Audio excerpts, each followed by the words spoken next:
जय हिंद। आइए आज हम जानते हैं कि भारत में घुसपैठियां कैसे अपना आधार कार्ड बड़े आराम से बना लेते हैं और बनाने के बाद यहाँ का नागरिकता ले लेते हैं और यहाँ पे रहने लगते हैं। इस पे सरकार को क्या और चेंज करना चाहिए आधार कार्ड में, ताकि आधार जो है इतनी आसानी से ना बन सके।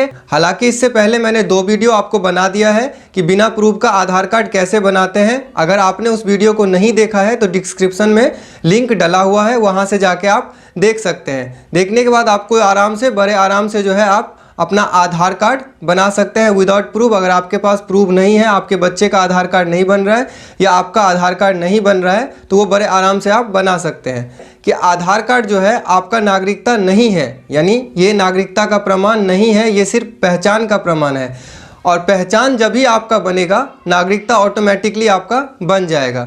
यही काम जो है टेररिस्ट या बांग्लादेशी जो घुसपैठियाँ आपका ये हैं, रोहिंग्या मुसलमान हैं, ये सब करते हैं। ये पहले भारत में आराम से घुसते हैं, घुसने के बाद किसी भी साइबर कैफ़े पे जाके बोलते हैं कि हमारा आधार कार्ड बनना है, कोई प्रूफ नहीं है। जैसे ही उसका आधार कार्ड बनता है, वो अपना पैन कार्ड भारत में अप्लाई कर देता है। पैन कार्ड बनने के लिए आपको आधार कार्ड की ज़रूरत होती है। पैन कार्ड बन के आ जाता है, आधार कार्ड बना ही हुआ है उसके पास, वो भारतीय पहचान पत्र के लिए निर्वाचन आयोग को अप्लाई कर देता है। जैसे ही निर्वाचन आयोग को अप्लाई करता है, उसका पहचान बन के आ जाता है। क्यों? क्योंकि आपका पहचान पत्र बनने में एक आपका आधार प्रूफ, यानी जो आपका आधार है, भारत में कहाँ के रहने वाले हैं, आपका नाम क्या है, ये प्रूफ करना पड़ता है। और दूसरा आपका जन्म प्रूफ, यानी जन्म प्रमाण पत्र जो है आपको प्रूव करना पड़ता है कि हमारा जन्म क्या है। तो आपका आधार से प्रूव हो जाता है कि आप यहाँ के रहने वाले हैं, और पैन कार्ड से ये प्रूव हो जाता है कि ये इतने साल के हैं। जिससे आपका क्या होता है कि वोटर आईडी कार्ड बड़े आराम से बन जाता है, और बनने के बाद ले लेते हैं, वो यहाँ के वोटर हो जाते हैं। और आपको पता होगा कि जब वोटर कोई हो जाता है तो उसे राजनीतिक पार्टी वाले कितने प्यार से प्यार करने लगते हैं। यानी उनका एक वोट जो है महत्व होता है किस टाइम पे, जब उनका इलेक्शन होता है। जब इलेक्शन हो जाता है तो वही इंसान उनको भेड़ बकरी नज़र आने लगते हैं। जैसा कि अभी आपने बांग्लादेश यहाँ पे बंगाल में देखा था कि क्या हिंसा हुई थी या क्या वहाँ पे हुआ था। तो सरकार को भी सोचना चाहिए कि जब ये काम कर रहे हैं टेररिस्ट या बांग्लादेशी ऐसा कर रहे हैं, हालांकि सरकार काम कर रहे हैं उस पर, एनआरसी और भी बहुत सारे बिल लाके उनको जो है ये बताना चाह रहे हैं कि अब भारत में जो है घुसपैठ नहीं किया जा सकता है या भारत में नहीं हो सकता है। लेकिन बहुत ऐसी चीज़ें हैं जो आपके सोचने से पहले टेररिस्ट या फिर घुसपैठियाँ सोच के ही घुसते हैं। उनको पता होता है कि ऐसा होने वाला है, या जो आप एनआरसी वगैरह लाए हैं उसका वो तोड़ निकाल के उसके बाद भारत में घुसते हैं। तो सरकार को और भी 2-3 चीज़ कर देनी चाहिए आधार कार्ड पे। जैसा कि आपका जब लिखा हुआ है उस पर कि मेरा आधार मेरा पहचान, यानी वो मेरा पहचान है, उसी से मेरा पहचान बनता है कि मैं यहाँ का रहने वाला हूँ या मैं ये हूँ, मैं राम हूँ या श्याम हूँ, ये मेरा पहचान है। आधार जो है मेरा पहचान है। तो आधार कार्ड पे आपको 2-3 चीज़ और ऐड कर देना चाहिए। जैसे कि आपका धर्म, हमारा पहचान है, हमें पता नहीं है कि हमारा धर्म क्या है, हमें पता है, हमारे आधार पे होना चाहिए। जब आपको फॉर्म भरा जाता है किसी भी जॉब के लिए, गवर्नमेंट जॉब के लिए, आप फॉर्म पे आप लिख देते हैं कि रिलीजन क्या है, जबकि वहाँ पे डालने की कोई ज़रूरत नहीं है। रिलीजन से क्या मतलब है, वो एग्ज़ाम देगा, पास करेगा, जॉब लेगा, उसमें उसके धर्म की क्या ज़रूरत है। लेकिन वहाँ पे धर्म आता है।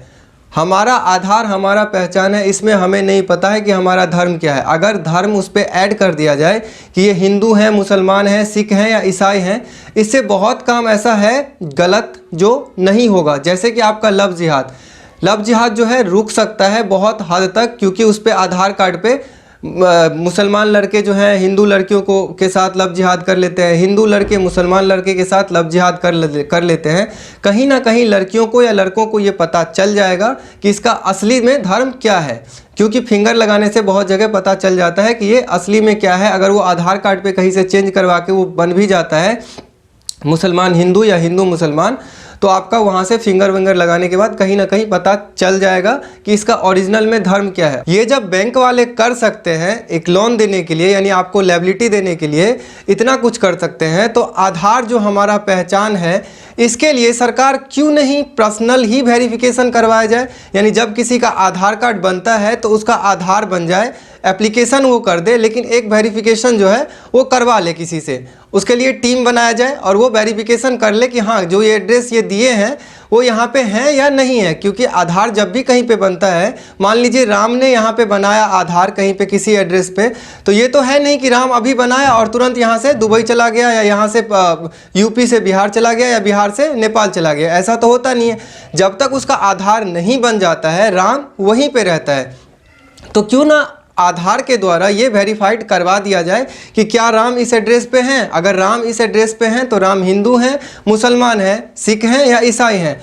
ये प्रूव होने के बाद क्या राम का सच में भारत में कोई है या नहीं है, जिससे क्या होगा कि आपका जो है ये बहुत सारी ऐसी काम है जो रुक सकता है, बहुत सारे काम रुक सकते हैं। एक इंसान के अंदर एक अलग सा डर हो जाएगा, साइबर कैफ़े के अंदर एक अलग सा डर हो जाएगा कि वेरिफिकेशन होता है, वेरिफिकेशंस के लिए कॉल आते हैं, वेरिफिकेशन के लिए लोग आते हैं। इसको आपने आधार प्रोवाइड करवाया है, सेंटर प्रोवाइड करवाया है, उसको क्यों नहीं कहते हैं कि आप वहाँ पे जाके वेरीफाइड कर लें। आधार सेंटर पे एक लिमिट कर दिया जाए कि एक दिन में इतने का ही बनेगा, उसका वेरिफिकेशन होगा, उसके बाद ही जो है आप नेक्स्ट के लिए कर सकते हैं। वो खुद ही अपना टीम बनाएगा, वो खुद ही से ही अपना टीम बना के कि भाई तू वेरिफिकेशन कर, तू उसका सत्यता का जांच कर, और वो जांच पेपर आप तक पहुंचाया जाएगा। और दूसरा चीज़ ब्लड ग्रुप, जब ब्लड ग्रुप आप उस पर डाल देते हैं तो कहीं पे एक्सीडेंट हो गया या कोई ट्रेन से गिर गया या बहुत सारी ऐसी चीज़ें होती है जिसमें आपको जो है ब्लड जब तक चेक करे डॉक्टर कि इसका O पॉजिटिव है या AB है, इतने में उसका कहानी सेट हो जाता है। अगर उसके आधार पे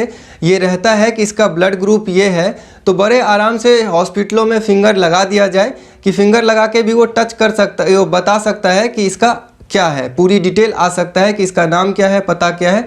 जैसा कि आपके आधार कार्ड पे रहता है नाम, डेट ऑफ बर्थ और मेल या फीमेल है, पीछे आपका जो है आधार कार्ड पे आपके पिता का नाम, आपका एड्रेस रहता है। ये 2-3 चीज़ें और ऐड कर देनी चाहिए, सरकार को इस पे ध्यान देना चाहिए। आपका क्या राय है ये कमेंट सेक्शन में आप बताएं। मिलते हैं नेक्स्ट वीडियो में, तब तक के लिए धन्यवाद। जय हिंद।